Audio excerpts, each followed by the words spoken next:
Hola, ¿qué tal a todos? Hermanos, amigos, el Señor les continúe bendiciendo grandemente a todos ustedes y a quienes llegue este material, esperando que sea de edificación para sus vidas. Este es el segundo video de la serie que vamos a estar trabajando de Apocalipsis. Puede usted ver entre los enlaces el primer video. Como ya había mencionado en los comentarios del primer video, este no es un estudio profundo escatológico, no es un estudio profundo de Apocalipsis mirando todas las posiciones respectivas a los eventos escatológicos, sino estamos leyendo, teniendo un primer acercamiento al libro de Apocalipsis, sabiendo, como dice la palabra y nuestro Señor es fiel, bienaventurados los que leen y los que oyen y los que guardan las palabras de las profecías de este libro, los que guardan la palabra de Dios, los que guardan lo que aquí está atesorado de parte de nuestro Señor.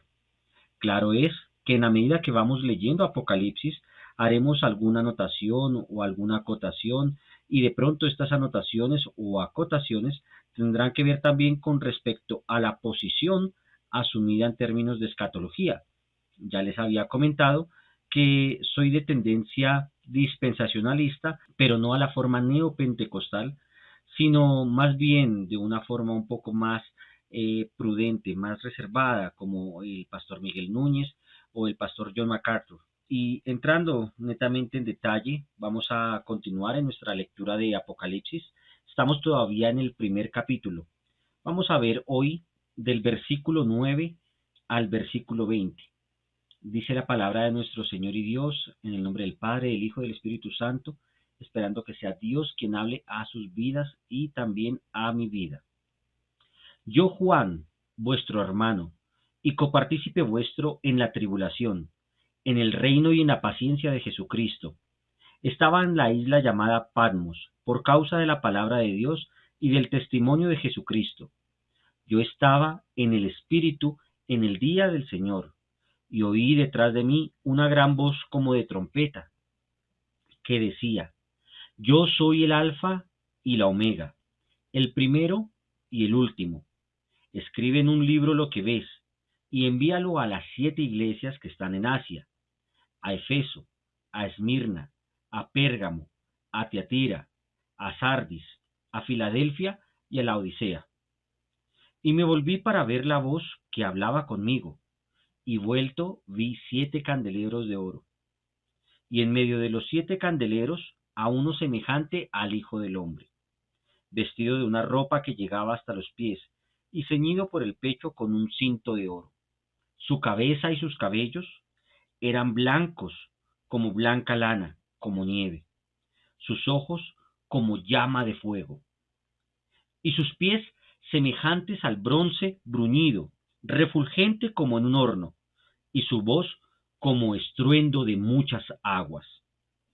Tenía en su diestra 7 estrellas, de su boca salía una espada aguda, de 2 filos, y su rostro era como el sol cuando resplandece en su fuerza. Cuando le vi, caí como muerto a sus pies, y él puso su diestra sobre mí, diciéndome: No temas, yo soy el primero y el último, y el que vivo y estuve muerto, mas he aquí que vivo por los siglos de los siglos. Amén. Y tengo las llaves de la muerte y del Hades. Escribe las cosas que has visto, y las que son, y las que han de ser después de estas. El misterio de las 7 estrellas que has visto en mi diestra, y de los 7 candeleros de oro.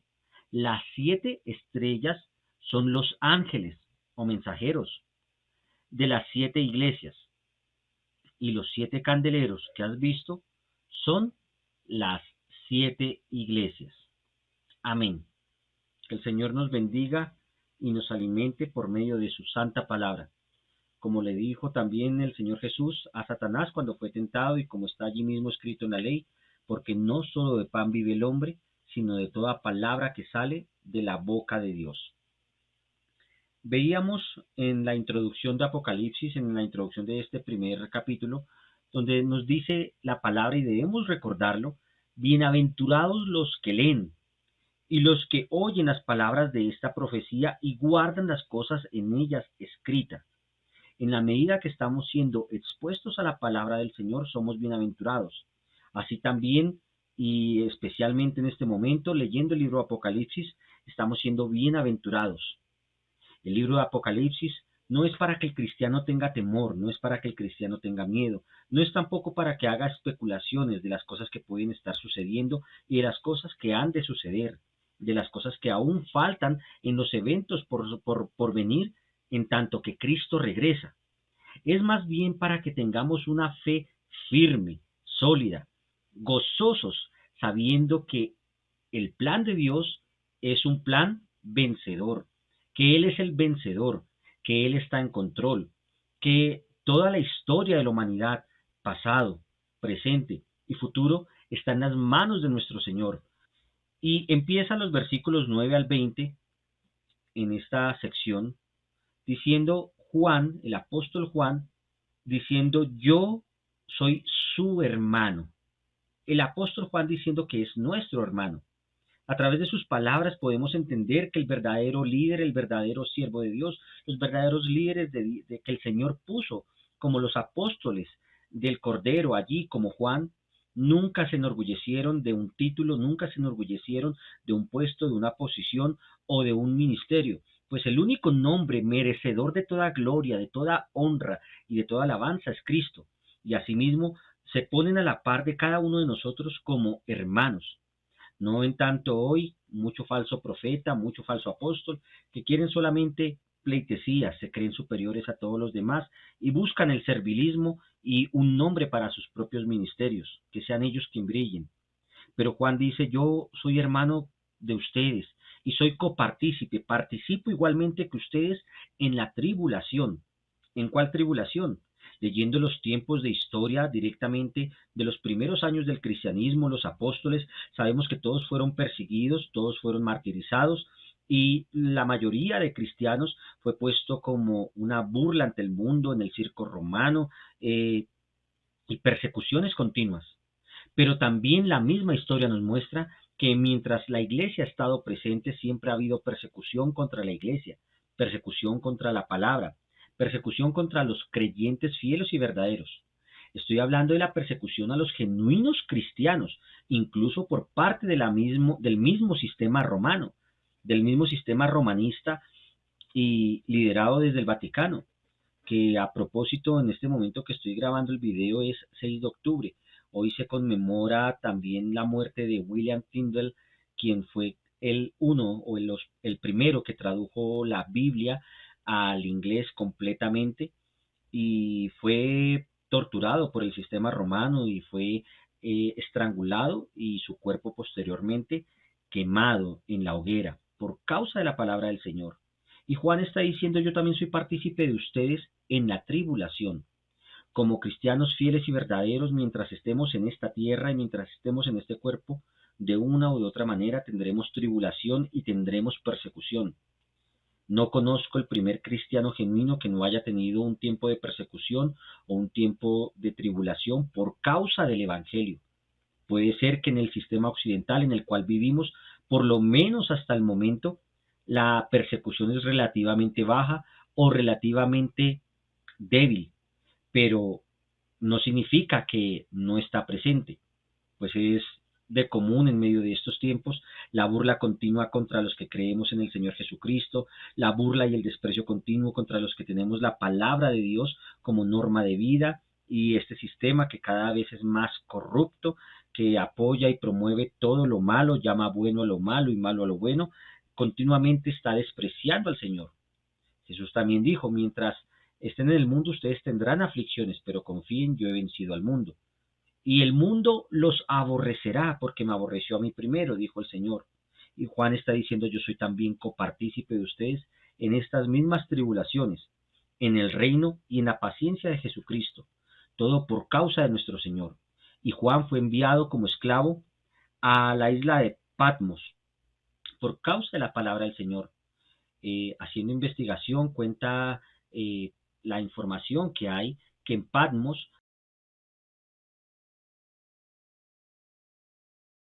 digamos que era una isla cárcel, así como de pronto en Colombia lo llegó a ser la isla Gorgona o en los Estados Unidos la isla de Alcatraz. Esta era una isla cárcel donde los esclavos o los presos que estaban allí trabajaban en la cantería, en romper piedra y básicamente en este tipo de trabajos arduos. Y Juan fue enviado allí, aparte de ser una isla casi desierta. Y dice que estaba allí por causa de la palabra de Dios y del testimonio de Jesucristo, por ser fiel al Señor y por estar sirviéndole. Pero en el versículo 10 nos dice, yo estaba en el Espíritu, es decir, en el Espíritu Santo, él vivía en el Espíritu, aunque estuviera en Patmos, él estaba en el Señor, por causa del Señor y en el Señor. Pero dice, estaba en el Espíritu en el día del Señor.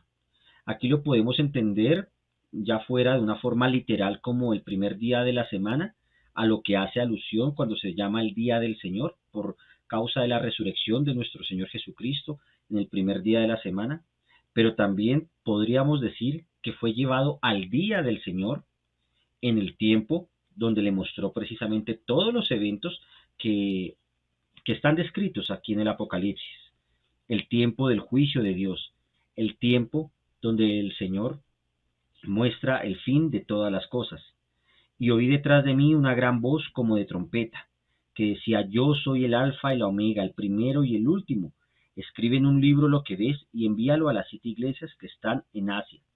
Recordemos nuevamente que nuestro Señor Jesucristo es el primero y es el último, es el alfa y la omega, que Él es el todo, el creador del cielo y de la tierra, que todo fue creado por Él y para Él y de Él son todas las cosas. Por eso sabemos que estamos en buenas manos. Jesús tiene el control de los tiempos. En las manos de nuestro Señor y Dios está el control de la historia. Y el mensaje que el Señor ha preparado, aquí en primera instancia dice, envíalo a las 7 iglesias que están en Asia.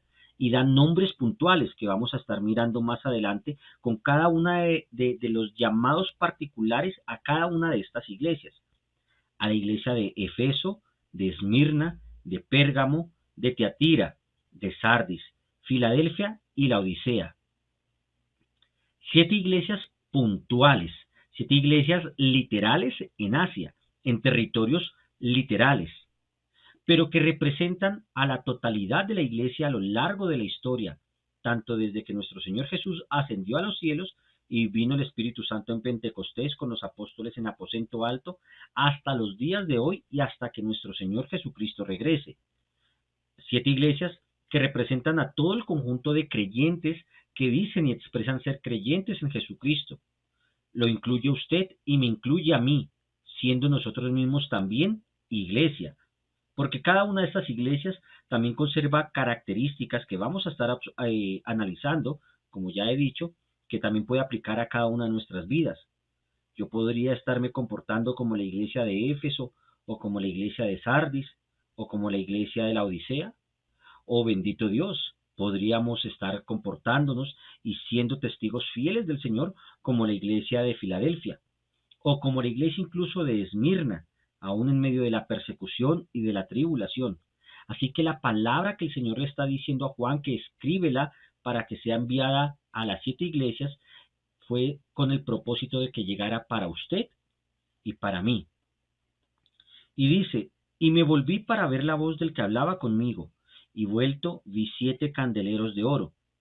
En el último versículo nos dice que estos 7 candeleros de oro son las 7 iglesias o representa a las 7 iglesias, a la totalidad de la iglesia, el cuerpo de Cristo, el Señor en medio de su iglesia. Y dice, y en medio de los 7 candeleros a uno semejante al Hijo del Hombre. Recordemos, sobre todo en el Evangelio de Mateo, el término con el que más le gustaba a Jesús referirse de sí mismo era con el término de Hijo de Hombre, Hijo del Hombre. Así que está haciendo una alusión directa y clara a Jesucristo, a uno semejante al Hijo del Hombre, vestido de una ropa que llegaba hasta los pies y ceñido por el pecho con un cinto de oro. El mismo Juan que había visto y caminado con su Señor, con nuestro Señor Jesucristo, y había reinclinado su cabeza en su pecho, ahora estaba viéndolo de una manera que no lo había visto antes, en una manera más gloriosa, más sublime, pero al mismo tiempo, podríamos decir, más aterradora, más impresionante, más terrible. Dice, vestido de una ropa que llegaba hasta los pies y ceñido por el pecho con un cinto de oro. Su cabeza y sus cabellos eran blancos como blanca nieve, como blanca lana y como nieve. Sus ojos como llama de fuego y sus pies semejantes al bronce bruñido, así como cuando el bronce es puesto a calor y a altas temperaturas y refulge, a esto hace referencia, bronce bruñido, refulgente como en un horno, y su voz como el estruendo de muchas aguas. Tenía en su diestra 7 estrellas, y de su boca salía una espada aguda de 2 filos, y su rostro era como el sol cuando resplandece en su fuerza. ¿Ha usted visto el sol directamente con sus ojos? ¿Lo ha podido resistir viéndolo durante más de algunos segundos? ¿Cómo han quedado sus ojos si usted ha intentado ver el sol directamente? Un sol de mediodía. Y aquí dice que era como el sol cuando resplandece en su fuerza. Pero toda la descripción que está hablando ya no es el mismo Jesús que fue crucificado, débil, que fue atravesado con una lanza en su costado, no es el mismo que estaba allí como un cordero, ahora es un Jesús glorificado, eterno, excelso, Rey de reyes, Señor de señores, que dice yo soy el primero y el último, el alfa y el omega. Está mostrándose a sí mismo con su gloria, refulgiendo, ojos como de fuego, vestiduras blancas, cinto de oro, majestad, imponencia, y con un rostro que brilla como el sol en su fuerza, cuando resplandece en su fuerza.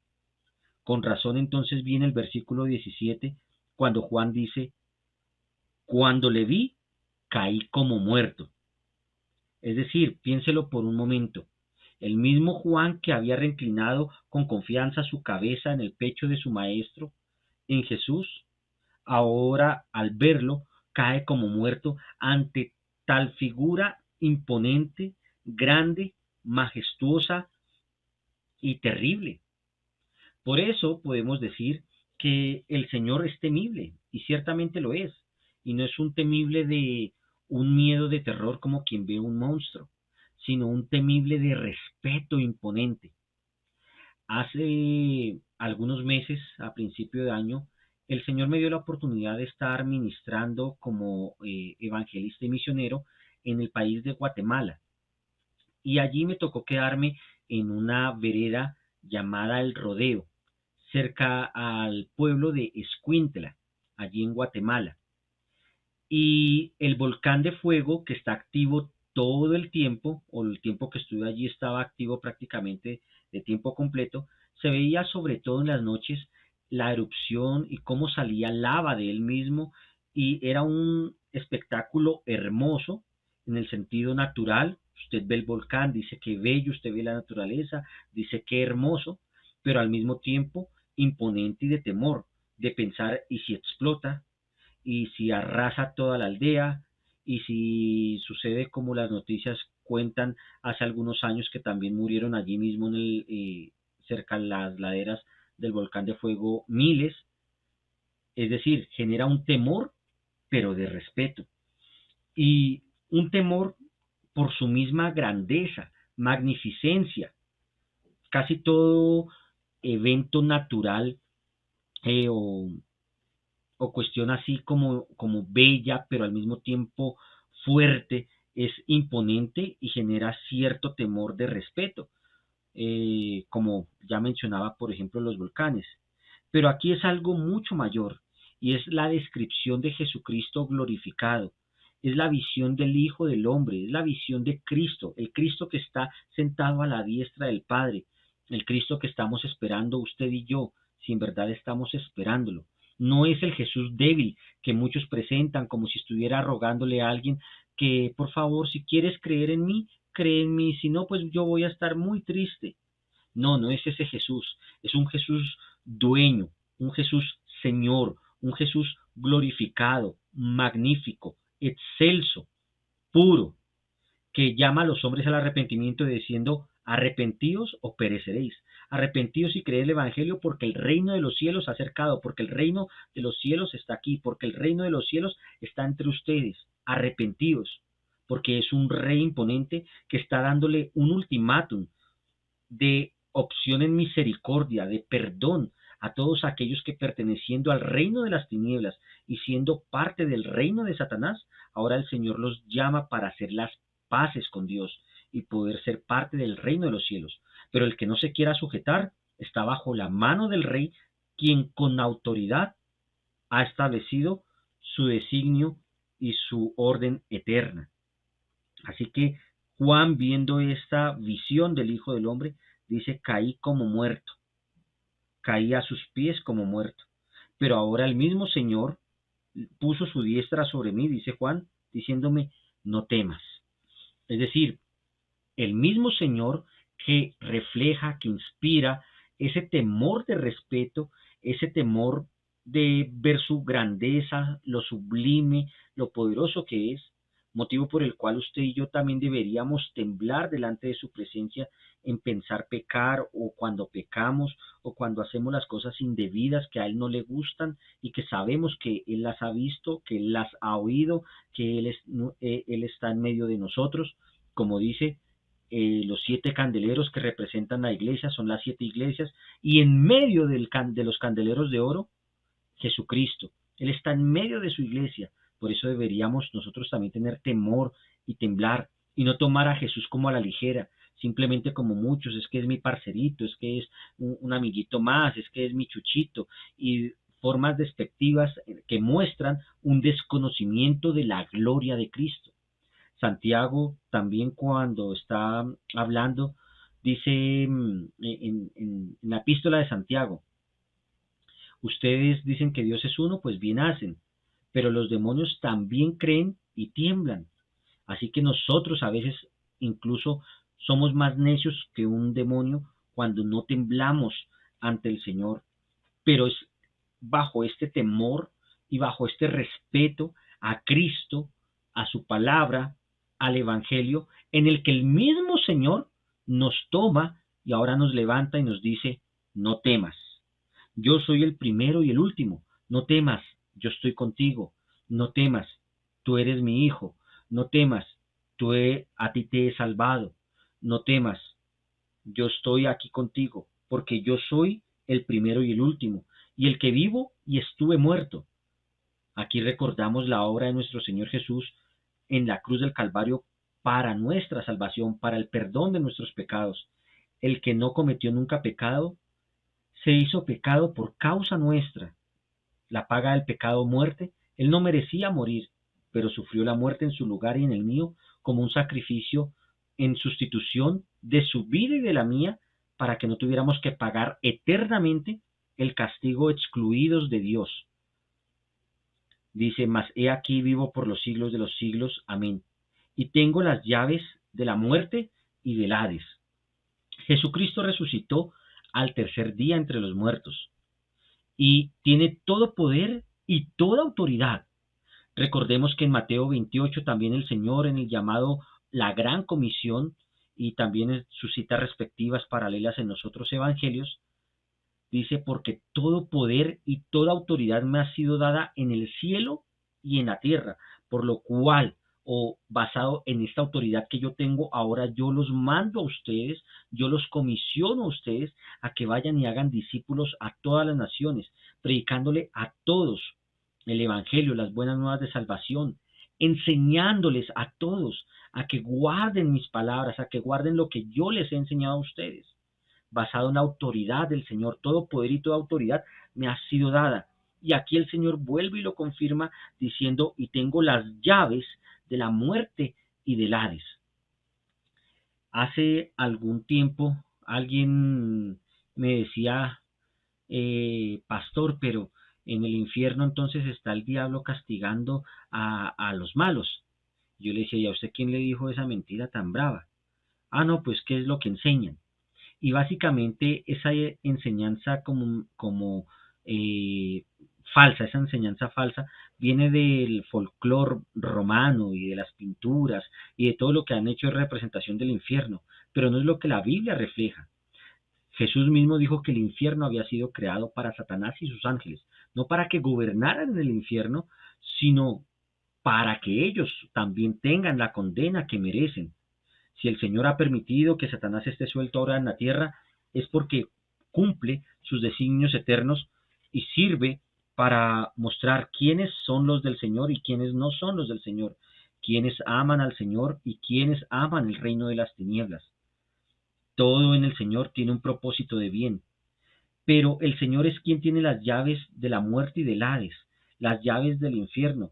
El Señor del infierno también es Cristo, y puede que a usted le suene esto feo, puede que a usted ni siquiera esté de acuerdo, pero es el Señor quien también está escrito que condena a Satanás al lago de fuego. Es el Señor el que tiene el dominio y el control sobre el Hades y sobre la muerte.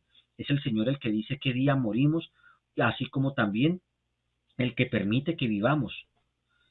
Es el Señor el que ha puesto también allí a todos los que hoy están condenados y rechazaron su gracia, su salvación, que rechazaron a Jesús, están allí por la mano y designio de Jesucristo, porque todos los que han rechazado y han querido estar lejos de Él estarán eternamente lejos de Él como consecuencia, pero donde el Señor ha establecido que estarán lejos de Él, apartados de su gracia, de su redención, de su bondad, de su amor.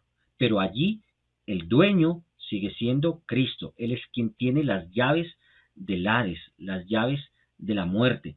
Por eso no se trata de una lucha entre el bien y el mal, como si Jesús estuviera haciendo un pulso a ver quién gana con Satanás. Satanás ya está vencido. Él ya perdió y sabe que perdió. Él fue exhibido en la cruz del Calvario como perdedor. En la resurrección de Cristo quedó confirmada su derrota y él fue exhibido junto con sus demonios como perdedores. Satanás sabe que le queda poco tiempo. Satanás lo que desea es que los pertenecientes a su reino de tinieblas no oigan la luz y la esperanza del Evangelio, en que el reino de los cielos les ofrece un edicto y un indulto de paz por medio de la obra redentora de Jesús, para que se concilien, se reconcilien y hagan paz con Dios. Esto únicamente por medio de Cristo Jesús. Por eso los confunde con muchas voces de religiosidad o de ateísmo o de muchas otras cosas, para que no resplandezca la verdad del Evangelio, que Cristo pagó por los pecados de todos los que están en el reino de las tinieblas, para todo aquel que en él cree no se pierda, sino tenga vida eterna. Porque antes éramos parte del reino de las tinieblas, pero ahora el Señor nos ha llamado a su luz admirable, para que seamos testigos de Él, para que seamos testigos de su amor, de su bondad, de que aún habiendo nacido en reino de tinieblas, siendo pecadores, el Señor nos perdona. Dice también la palabra de Dios, mas Dios muestra su amor para con nosotros en que siendo aún pecadores, Cristo murió por nosotros. Pero Satanás, que sabe que ha perdido, que sabe que ha sido derrotado, engaña y tiene engañada a la humanidad y le tiene velos delante de sus ojos y le tiene cubiertos sus oídos para que rechacen el mensaje del Evangelio, rechacen así el inducto de paz que es por medio de Cristo Jesús, rechacen la gracia salvadora y al final sean condenados juntamente con Él al lago de fuego. El Señor tiene las llaves y la autoridad sobre la vida y sobre la muerte, sobre el Hades. Y le dijo finalmente a Juan, escribe todas las cosas que has visto, las que son y las que han de ser después de esta. Apocalipsis no solamente nos habla de los eventos futuros, nos habla de lo que pasó, lo que está pasando actualmente y de lo que ha de venir a lo largo de la historia de la Iglesia. Y nos concierne a usted y a mí estudiarlo y estar apercibido de qué cosas están pasando, que ya la Biblia describe, pero también de las cosas que han de venir, no para que tengamos un miedo paralizante o un miedo especulativo, es para que tengamos en cuenta la victoria de Jesús y estemos preparados para su regreso y confiados en las promesas que Él ha establecido. El versículo 20, el misterio de las 7 estrellas que has visto en mi diestra y de los 7 candeleros de oro. Las 7 estrellas son los ángeles de las 7 iglesias. Podríamos decir que serían ángeles guardianes de la iglesia, los ángeles que el Señor ha puesto para ministrar y cuidar a cada uno de los que han recibido a Jesucristo como Señor y Salvador. que guardan la iglesia a lo largo y ancho del mundo, cada uno de estos 7 ángeles particulares a las 7 iglesias literales de Asia, aunque también podríamos decir que se trata de los pastores, ángeles mensajeros, los que tienen y cuidan del rebaño local, a los que cuales el Señor les escribe en primera instancia para que alerten a la iglesia, para que alerten a sus feligreses, para que alerten en el nombre del Señor y transmitan el mensaje que el Señor ha enviado. Y los 7 candeleros que has visto son las 7 iglesias. Y Jesús estaba en medio de los 7 candeleros, porque Jesús sigue estando en medio de la iglesia. Jesús dijo, he aquí yo estaré con ustedes hasta el fin del mundo. Por medio del Espíritu Santo, en aquellos que han creído en Jesucristo como Señor y Salvador, el mismo Espíritu da testimonio a nuestro espíritu de que somos hijos de Dios. Y estando en el Espíritu Santo, Cristo mora con nosotros, el Padre mora con nosotros y Cristo está en medio de nosotros. El Señor no ha abandonado su iglesia.